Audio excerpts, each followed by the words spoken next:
ভোটের সময় দলের শীর্ষ নেতাদের নিরাপত্তায় একটি করে বুলেট প্রুফ গাড়ি ও বাস কেনার অনুমতি পেয়েছে বিএনপি।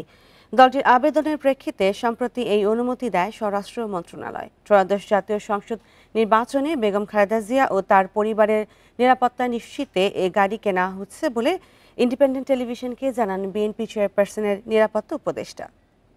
বান্ডেল থাকলে প্রতি সেনমানিতে টাকা বাঁচবে। বিকাশ সেনমানি বান্ডেল কিনে জিতুন প্রতি লেনদেনে। ত্রয়োদশ জাতীয় সংসদ নির্বাচন হবে আগামী ফেব্রুয়ারির প্রথমার্ধে। ভোটের প্রচারণায় অংশ নিতে পারেন বিএনপির চেয়ারপারসন বেগম খালেদা জিয়া, থাকবেন ভারপ্রাপ্ত চেয়ারম্যান তারেক রহমানও। তাদের নিরাপত্তা সহায়ক একটি বুলেট প্রুফ গাড়ি ও একটি বাস কেনার অনুমতি দিয়েছে সরকার। দলটির কোষাধ্যক্ষ এম রাশিদুজ্জামান মিল্লাত গত জুনে খালেদা জিয়া ও তার পরিবারের সদস্যদের জন্য গাড়ি কেনার অনুমতি চেয়ে আবেদন করেন। পরে বিএনপির পক্ষে বুলেট প্রুফ বাস কেনারও অনুমতি চাওয়া হয়। বাসটি বেগম খালেদা জিয়া ও দলের জ্যেষ্ঠ নেতারা ব্যবহার করবেন।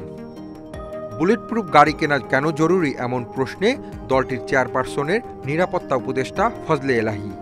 বর্তমানে যে আইন শৃঙ্খলা পরিস্থিতি এবং আগামীতে ইলেকশন ক্যাম্পেইনের যে জনসংযোগে বিভিন্ন জেলা এবং উপজেলা গ্রাম অঞ্চলে যেতে হবে, কেন ওনার নিরাপত্তা ওনার ব্যক্তিগত নিরাপত্তা নয়, খালি বিএনপির পার্টি নয়, জাতির স্বার্থে দেশের স্বার্থে ওনার নিরাপত্তার জন্য এরকম ব্যবস্থা নেওয়া আমি মনে করি অত্যন্ত প্রয়োজন। আর 17 বছর পর দেশে ফেরার প্রস্তুতি নিচ্ছেন তারেক রহমান।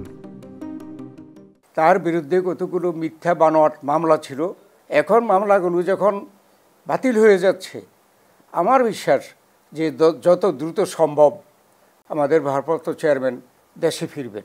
সবই ডিপেন্ড করে ম্যাডামের শারীরিক অবস্থার উপরে। শারীরিক অবস্থা যদি ভালো থাকে অবশ্যই উনি ক্যাম্পেইন করবেন। এদিকে কোন দেশ থেকে কি মডেলের গাড়ি কেনা হবে তা এখনও চূড়ান্ত করেনি দলটি। Hasif Mahmud Shah, independent news, Dhaka.